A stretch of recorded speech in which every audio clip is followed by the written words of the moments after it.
He asked to split the bill. The shock begins. The small restaurant was warm and busy. People laughed, plates clinked, and soft music played in the background. In the corner, a young man named Jake sat across the table from a strange but beautiful woman. Her name was Talara, and she wasn't from Earth. She looked human, but something was different. Her skin was too smooth, her eyes too sharp. She spoke perfect English, but her words felt practiced. Still, Jake smiled. He liked her confidence. She had walked up to him earlier that day and said, "You will have dinner with me." Not asked. Said. Jake thought she was bold. He liked bold. As they ate, Talara watched everything carefully. She noticed how people talked to each other, how they laughed, how males and females sat together as equals. This was strange to her. On her home planet, females led everything: government, military, science. Males stayed home, took care of children, served their mates. It was tradition. It was the law. But here on Earth, human males were loud, confident, and free. Talara didn't know what to make of it. "You're quiet," Jake said with a grin. "Food not good?" "It's acceptable," she replied, "but I study." "Study?"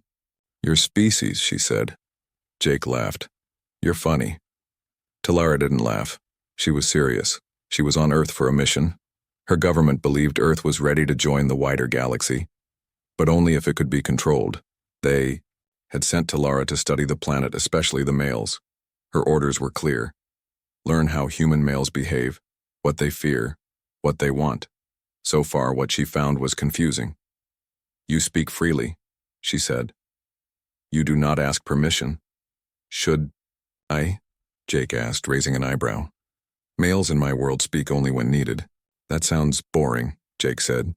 Talara stared at him. "You do not fear me? Should I? I could break your bones." "I believe you," Jake said, still smiling. "But you won't." Why was he so calm, so sure of himself? Dinner continued.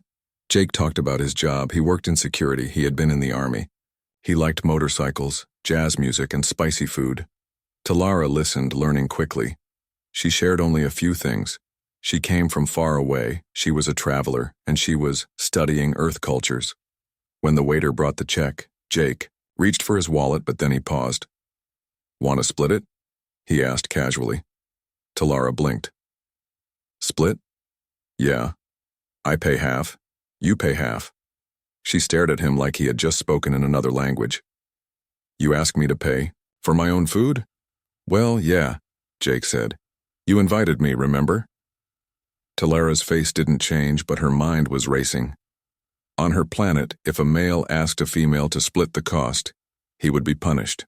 Or worse. Females provided, males obeyed. And here was a human male asking her to share the bill.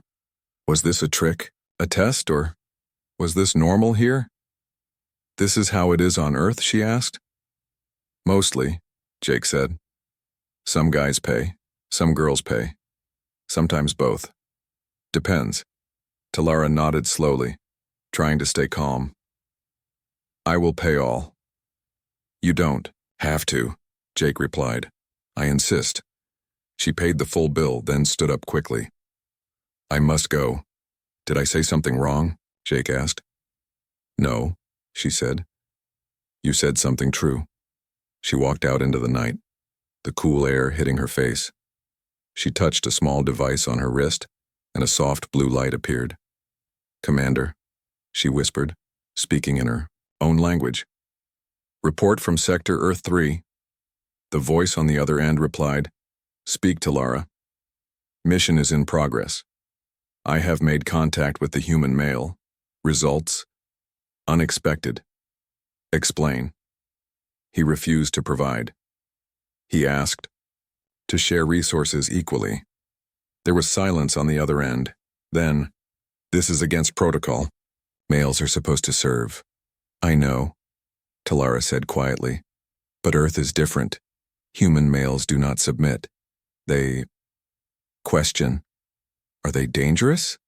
Talara looked back at the restaurant, at the man who had smiled at her, challenged her, and treated her like an equal. "Yes," she said. "They are dangerous, but not in the way we thought." She turned off the device and looked up at the sky. Stars shone above. This planet was not weak. This planet was not ready to be controlled. And Jake was just the beginning.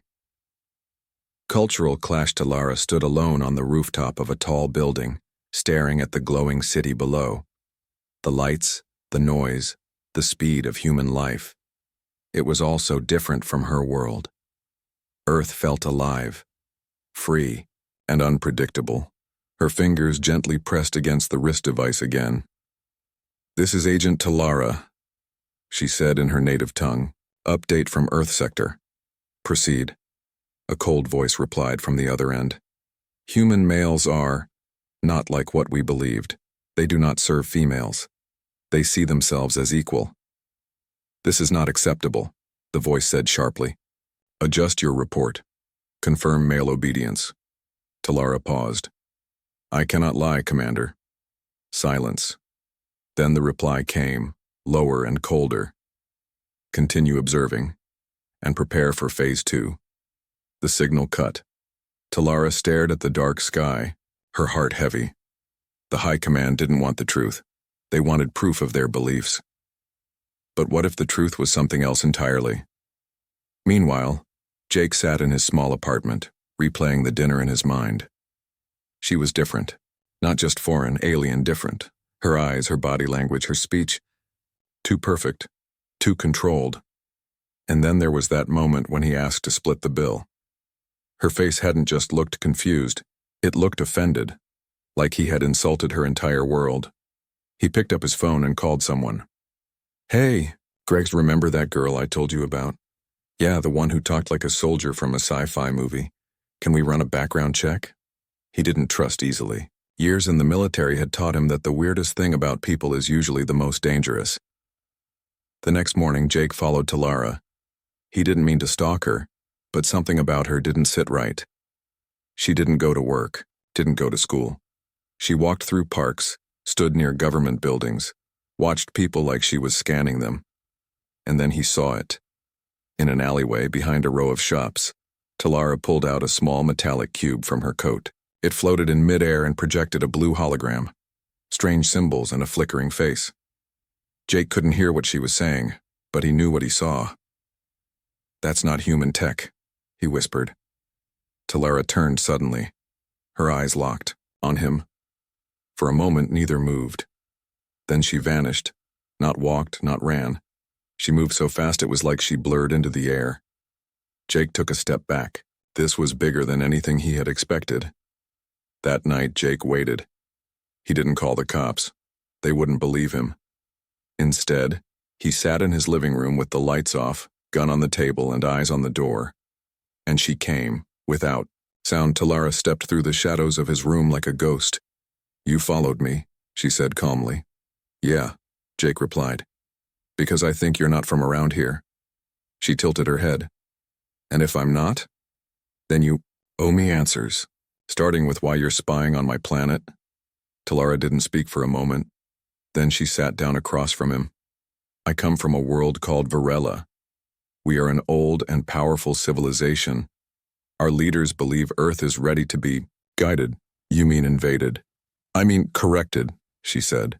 "We thought your males were weak, obedient, useful. And now? Now we are not sure." Jake frowned. "You said we. You're not alone?" "No," Talara said. "Others are already here, watching, reporting." "How many?" "I've told you enough." Jake picked up his gun. "Tell me the rest or I start asking louder." Talara looked at the weapon and smiled softly. "You think that will stop me?" Suddenly she moved, and in the blink of an eye the gun was in her hand, dismantled. She placed the parts gently on the table. "You're not in control here," she said. But Jake didn't look afraid. "Neither are you." For the first time, Talara hesitated. She had faced warlords, assassins, rebels. But this human, this male didn't show fear. He showed resistance and respect. She could not understand it. He didn't bow, didn't submit, but also didn't try to dominate. He challenged her without hate. Was this strength? Why did you follow me? She asked. Because I saw something real, he said. And because if there are more like you, Earth needs to know. Talara stood up. You were a soldier once. I still am. Then we are not enemies, she said, walking to the door. But your people are. She paused. Maybe not all of them. Not anymore. As she disappeared into the night, Jake sat in silence. He picked up the broken pieces of his gun. Outside, storm clouds were forming. The spy and the soldier. The rain came hard that night. Not soft, not calm. A violent downpour, as if the sky was warning them. Talara sat alone inside a dark motel room, far from the city. She had turned off her wrist communicator. No more reports, no more orders. Silence. On her home planet, this was treason. Abandoning the mission, refusing commands, it meant exile or death. But something had changed in her since she met Jake. Not love, not trust, something deeper. Doubt. For the first time in her life, she doubted her leaders, her training, even her purpose. Her people believed in control. They believed Earth would fall easily. But Earth was not what they expected. It was not weak. Its males were not soft. Its women were not passive. Its spirit was wild. She had seen that fire in Jake's eyes, and now they were coming. Across the galaxy, her transmission had triggered a silent alarm. She was labeled corrupted. Contact with a native male had tainted her judgment, and so the High Command activated a hunter. His name was Rakor, half soldier, half machine. No voice, no mercy. Designed for one purpose only: eliminate the traitor. Miles away, Jake stood at a military junkyard in the rain, pulling off a tarp from a hidden crate.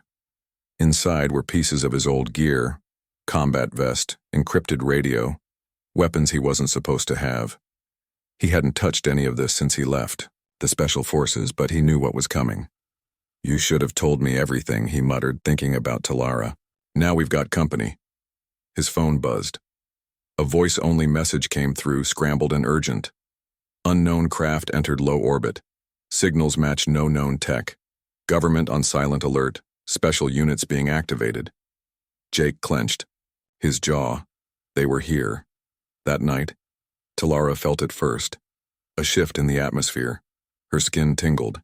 The air grew still. She walked out into the empty street, and then he appeared. Rakor. Tall, armored, and silent. His body glowed with alien energy. His eyes burned with orders. Destroy. Recover. Erase. I knew they would send you, Talara whispered. Rakor didn't answer. He raised his arm. Charged plasma spun at his wrist. She jumped back as the blast tore through a parked car beside her. The street exploded in fire. Talara moved fast, dodging, striking, but Rakor was faster, stronger. He wasn't here to talk. He was here to end her. Jake heard the blast from 3 blocks away. He was already on his motorcycle, racing through the streets, gripping a custom rifle on his back. He reached the scene just as Talara was thrown into a wall, her body flickering with sparks. Get away from her, Jake shouted. Rakor turned, calculating the new threat. Human male. Military background. Low threat level. But Jake didn't wait. He fired a magnetic pulse grenade straight at Rakor's chest. The hunter staggered, not damaged, but slowed. Talara looked up in shock. You came back? Yeah, Jake said, helping her up. And you owe me another dinner. They ran together into the alleyways, Rakor chasing behind, smashing through walls like a beast. In a hidden parking garage, Jake and Talara caught their breath. What is that thing? He asked. An executioner, she said. My people sent him to erase me. So now we're both targets, Jake said. You should leave, Talara said. This is not your war. Jake stepped closer. It is now. For a long moment, they looked at each other, not as alien and human, not as male and female, but as warriors. Meanwhile, in a Black Ops bunker under Washington, a team of Earth's Secret Defense Unit, codename Echo Cell, was monitoring the alien activity. 2. Unidentified entities spotted, a soldier said. One confirmed hostile, the other helping. Who are they? The commander asked. One is male, ex-military. Name, Jake Ronan. The other, female, unknown species. The commander leaned forward. Send a drone. Keep eyes. On both. If they survive the hunter, we'll talk. That night, Jake and Talara hid in an abandoned subway tunnel. She told him everything about her mission, her people, the invasion plan, the idea that Earth's males would be easy to manipulate. They thought you were weak, she said. Jake laughed. We are, until we're not. She looked at him. You confuse me. Good, he said. That means you're learning. Suddenly, her wrist lit up with a signal. She stared at it, horrified. What is it? Jake asked. They're not just sending hunters anymore, she whispered. They're bringing a scout fleet. Tomorrow night. Jake stood. Then we hit back first. Betrayal and bond, the rain had stopped, but the world felt no calmer. Jake and Talara moved through the underground service tunnels beneath the city. Above them, Earth went on as usual. Cars, music, lights. But below, a secret war was beginning. Talara's face was hard, emotionless. But inside she felt like two people were fighting for control. One part of her was the soldier, trained, loyal, focused. The other was the woman who had seen something unexpected in a human male. Respect, freedom, something her world never gave. And now, her people had sent a fleet, not to talk, not to negotiate, to conquer. She touched her wrist device. The countdown had begun. Hours until the scout fleet enters atmosphere. In an abandoned subway control room, Jake placed maps, radios, and stolen military gear on the table. I've contacted 2 friends, he said. They owe me. They'll help. Humans will fight with you? Talara asked. They'll fight for Earth, Jake said. You're not the only one breaking rules. Talara studied his face. He was calm but alert, focused like a soldier before a final mission. It reminded her of herself, before she had met him. She looked away. Something's wrong, Jake said. Talara hesitated. There is something I didn't tell you. He raised an eyebrow. The fleet isn't just here to scout. They're carrying a signal weapon. Once it's activated, all digital systems on Earth will crash. Satellites, defense networks, even communication. Jake cursed under his breath. They're not preparing, they're starting the invasion. Talara nodded. Why didn't you tell me earlier? Because I was afraid, she said. Not for myself, for you. I don't know if we can stop them. Jake stepped closer. We stop them together, or we go down fighting. But someone was listening. Far above, in the skies, a second hunter had arrived. Smaller, stealthier, built not for combat, but for information.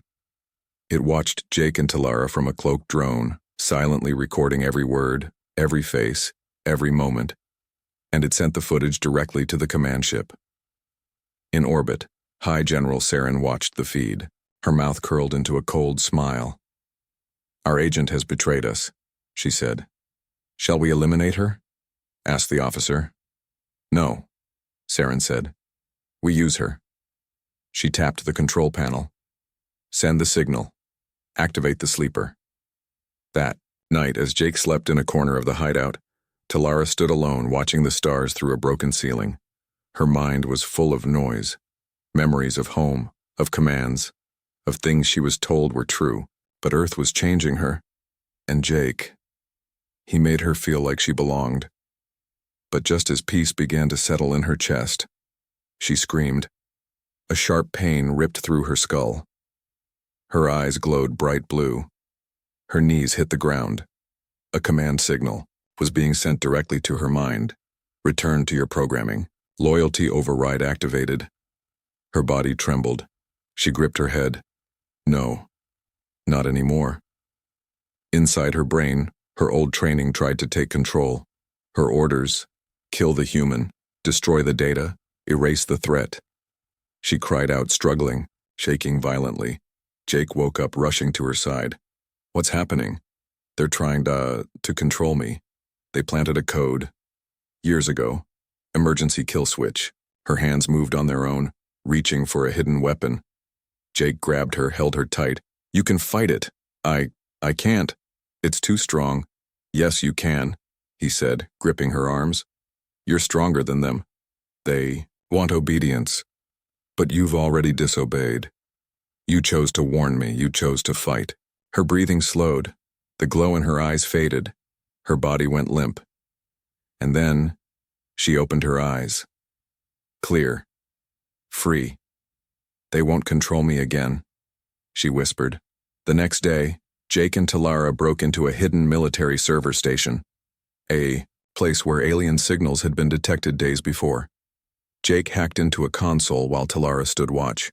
What they found changed everything. A secret transmission log, alien coordinates, and video proof. Some human leaders already knew about the virulence, and they were helping them. Traitors, Jake said, jaw tight. Or cowards, Talara added. They thought surrender was safer than war. Then we'll expose them all, Jake said. But before they could leave, the ceiling exploded. 3 armored Vreeland soldiers dropped through the smoke. Talara grabbed her staff. Jake drew his rifle. They fought side by side, flawless teamwork. Jake ducked. Talara struck. Jake covered her. She shielded him. Not partners by race, but by purpose, they won. Barely. As the smoke cleared, Jake turned to her. We need to go public. The world needs to see this. Talara nodded. They won't believe you. Then they'll believe you, he said. She hesitated. She would be a traitor to her people forever. But maybe. It was time. Earth fights back. The sky was no longer quiet. At first, people thought the strange lights were satellites or a new space project.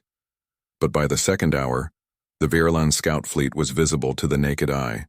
Black, smooth, and moving with unnatural silence, like shadows with minds of their own.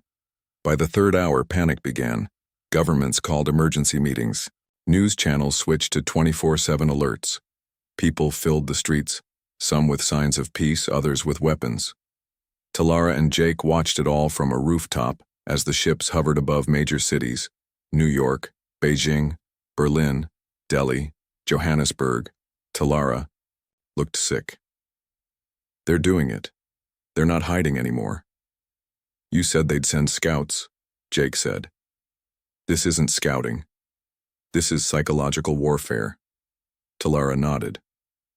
Fear is a weapon. Make them panic and they'll surrender without a fight. Not all of us, Jake replied, watching the crowds below. Down below, in a secret base beneath Colorado mountains, the elite defense unit Echo Cell made their move. Commander Hale, a hard-faced woman with a steel voice, turned to her team. We've confirmed alien presence, multiple ships matching no Earth tech. But more importantly, our drones picked up something unexpected. She pointed to a large screen. On it, a shaky video played. Jake and Talara fighting side by side, taking down alien soldiers. The room fell silent. The male's name is Jake Ronan, former Black Ops, she said. But the woman is alien, and she's helping him. One officer asked, Do we trust her? We don't have to trust her, Hale said. We just need to use her. Back on the rooftop, Jake's old military phone buzzed with a hidden alert code. He answered. Go, a voice replied, calm and clear. Mr. Ronan, this is Commander Hale of Echo Cell. We've been watching you. We know what you're doing. We want to help. Why now? Jake asked. Because your alien friend just became the most valuable intelligence source on the planet. Talara narrowed her eyes. They want to use me. She hears you, Jake said. Say something to earn her trust. There was a pause. Then Hale said, Talara, your kind wants to take this world, but you're choosing to protect it. That means something. We can give you access, communication, resources, but only if you give us the truth. Talara closed her eyes and then said, I will speak to your council on one condition. What's that? I speak live, to the world. 12 hours later, the world changed. On every screen, from old TVs in villages to holograms in high-tech cities, a message appeared. A woman with silver skin, sharp eyes, and calm voice. Talara. Her image was broadcasted in every language. I am Talara of the Vrelin Empire. I was sent to study you, to help plan your surrender. But I found something we did not expect, your strength. Not just in weapons, in your minds, in your voices, in your freedom. My people will try to take that from you. They believe human males are weak. Human governments are divided, but I have seen the opposite. You are chaotic, but united when it matters. And now, it matters. Do not fear the sky. Prepare. The message ended. The world didn't go quiet. It roared. In underground, bunkers, militaries activated defense protocols. In tech labs, engineers began working on EMP weapons and communication jammers based on data Talara shared. On the streets, people formed resistance groups. Not just soldiers, civilians, hackers, doctors, students. Humanity for once wasn't divided by nation or race. They were united by survival. But the Virulans saw the broadcast, and they were furious. In the main flagship orbiting above Earth, General Saren crushed a console with her bare hand. The traitor wants to be a hero, she said. Fine, she turned to her second in command. Send the purifier. Burn her out of hiding. That same night, as Talara and Jake met with EchoCell in a secure hangar, a deep humming filled the air. The power flickered. Sirens howled. Outside, a dark object descended like a falling star, glowing red. Jake grabbed his rifle. What the hell is that? Talara's face went pale. It's not a hunter. What is it? She whispered. A purifier. They only send it when they want to leave nothing behind. Before they could move, the ground shook. A beam of searing light struck the edge of the hangar, melting metal, vaporizing everything it touched. Commander Hale screamed, "Defensive positions!" Chaos erupted. Explosions. Fire. Soldiers shouting. Jake pulled Talara behind cover. You said we had time. Not anymore. How do we kill it? We don't, Talara said. We survive. That's not enough, Jake shouted. You wanted to fight for this world. Now's the time. Talara looked at him and made a decision. She pressed her wrist device and activated a deep command she had never used before. A call to her hidden allies. Code Omega. Virulent defectors. Respond. Earth is under direct attack. If you believe, in freedom now is the time. Silence. Then, a voice replied. Omega confirmed, we are coming. War of ideals. The Purifier's attack had only just begun. The air crackled with unnatural heat. Buildings melted like wax. Automated defenses failed in seconds. Satellites burned from orbit, and Earth's communication systems fell into silence, one by one. The Purifier was not just a weapon, it was a message. And that message was, you were never going to win. Inside the burning remains of the EchoCell hangar, Talara, Jake, and Commander Hale crawled through debris. Fire alarms screamed. Red lights flashed across shattered glass and twisted steel. What the hell is that thing? Hale shouted, choking on smoke. It's not a drone, Talara said, blood on her cheek. It's a living machine, part biological, part weapon, built to erase cities or people. Jake fired 2 quick rounds at an incoming scout. How do we kill it? You don't, Talara said coldly. You blind it, then starve it. How? Its eyes are orbit-based. Linked to 3 Virulent satellites, we take those down, then hit it from the inside. Hale barked into a damaged radio. Get me satellite strike teams now. But no signal came back. They're jamming us, Hale muttered. Jake turned to Talara. Then we go old school. Across the world, chaos ruled. Skies turned dark with ash. Freeland soldiers in hybrid armor landed in major cities, forcing humans to kneel at their feet. Drones scanned the population for resistance. But everywhere, something new happened. Humans didn't run. They fought back. In the mountains of Peru, farmers ambushed a Vreeland patrol using old mines and horses. In Tokyo, a group of teenage gamers turned their VR gear into anti-drone hacking rigs. In Lagos, street gangs teamed up with ex-police officers to rescue civilians from occupied zones. Humanity wasn't just resisting, they were adapting, and above Earth, hope arrived. A small fleet of ships entered orbit without warning. They were not part of the Vreeland Empire. They were traitors to it. Vreeland defectors, not many, just 5 ships, but fast, sleek, with human-style markings painted across the hulls, crude but proud. Talara's signal had reached them. On board, Captain Voss, Vreeland pilot who had once served beside Talara, opened a comm line. Agent Talara, I never thought I'd hear your voice again. You came, she said, voice shaking. You lit the match. We brought the fire. Back on Earth, Talara and Jake launched a risky plan. They stole an old human stealth jet from a private airstrip and took off toward the stratosphere. This thing's barely held together, Jake said, flying through clouds. You sure about the coordinates? Yes, Talara said. The satellite uplinks orbit directly over 3 dead zones. We knock them offline, the purifier goes blind. And if we miss, we don't. As they neared orbit, the stealth jet's shielding began to fail. Lights blinked. Systems overheated, but they pushed through. Above them, 3 glowing satellites locked in triangular formation. They weren't just relays, they were thinking, searching, guiding the purifier below like a predator sees through a hawk's eyes. We've got one shot, Jake said. Launching pulse bomb, Talara replied. The device fired, slow at first, then faster, then a blinding flash. The nearest satellite cracked in half. One down. But back on the ground, not everyone was fighting the same enemy. Echo Cell had a traitor. Major Cyrus, second in command to Hale, was a secret collaborator. For years, he'd been in contact with the Virulins, trading intel for promised power. In the New World Order. As Jake and Talara flew their mission, Cyrus moved behind the scenes. He activated a hidden command inside the bunker's AI, a kill protocol, not just against invaders, against Talara. The alien must die. Too dangerous, too unpredictable, he said, watching her flight path through a monitor. If she lives, we never control this war. In the skies above Earth, Jake and Talara's ship locked onto the second satellite. Lock. Engaged, Jake said. Firing now. Boom.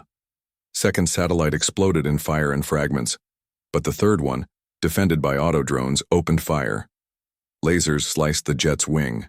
Fire poured into the cockpit. Alarms screamed. We're hit, Jake shouted. We eject, Talara ordered. Not until we fire. You won't get clear in time. I know. He gave her a look. Calm. Serious. You saved Earth. Now save yourself. Jake. He slammed the eject lever under her seat.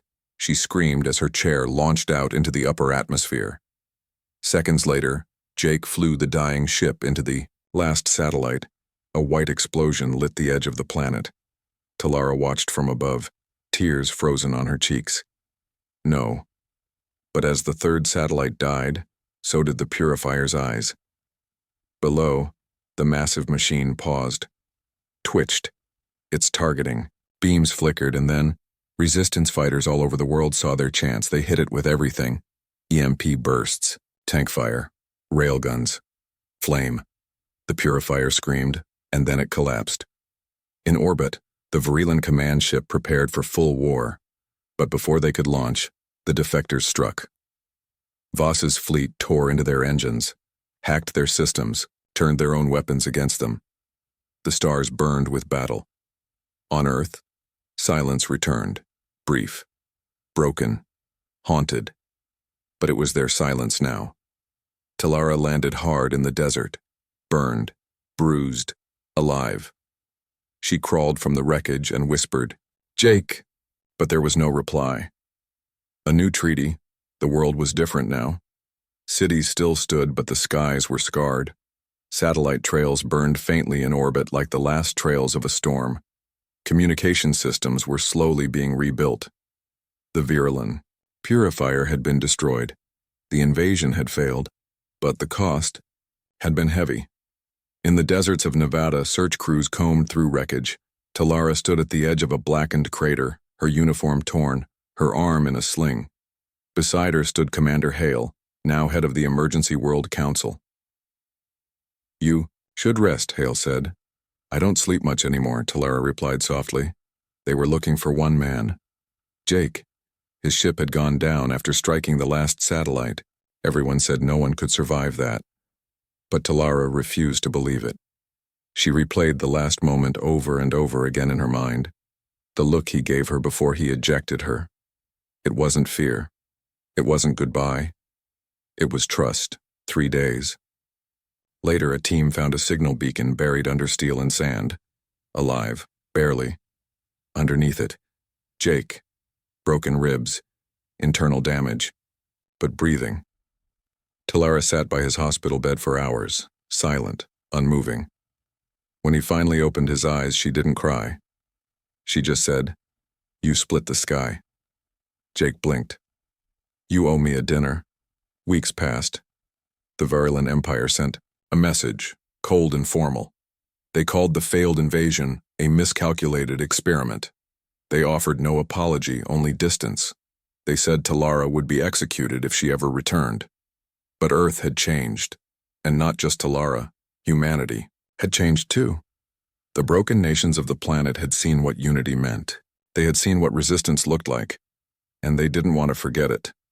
In Geneva, under tight security and global viewership, a meeting was held, the first interspecies treaty conference. Earth stood represented by leaders, scientists, soldiers, and Jake, who sat quietly at the back, still recovering. And beside the delegation chair, Talara, once an invader, now a protector. She stood and spoke, this time not through broadcast but face to face. "I was born into a world where power meant control, where males served and females ruled, where peace was an illusion used to hide conquest. I was sent to Earth to observe, to judge, and to prepare for your surrender. But Earth surprised me. Your people are flawed, angry, divided, loud. But you are also brave, creative, and unwilling to kneel. You challenged me. One man, Jake Ronan, made me question everything I believed. And because of him, I chose truth over orders. I am no longer a soldier of Varela. I am an ally of Earth. And I ask you, not just to forgive me, but to fight with me." There was silence in the chamber. Then one by one the human leaders stood, and the room erupted in applause. In the weeks that followed, treaties were signed. The Varelans were warned. Any further aggression would be seen as war. The defectors from Talara's world were granted safe harbor on Earth. They would help rebuild, teach, and learn. Jake walked again, slowly at first. He trained with new recruits, people who wanted to be ready if the skies ever burned again. And Talara, she was offered a chance to lead the new interspecies defense alliance. She turned it down. Instead, one evening, in a quiet corner of the city, she sat across from Jake. Same restaurant, same table. This time, she wore civilian clothes. Hair down, no weapons. "Menu looks the same," Jake said, half smiling. "But I am not," Talara said. He laughed softly. "You gonna pay the whole bill again?" She looked at him, and for the first time, she smiled, real, unguarded. This time, we split. They ate in peace. No war above, no watchers around. Just two beings from different worlds, learning how to sit still in the quiet. Final log. Classified transmission from Talara to Defector's fleet. The war is over, but something greater has begun. Not conquest, not defense. Understanding. This planet is not perfect. Its people are not united. Its history is full of pain. But there is one truth here that we never had. Choice. I was born to serve an empire. Now, I choose to serve something greater. Freedom. End transmission.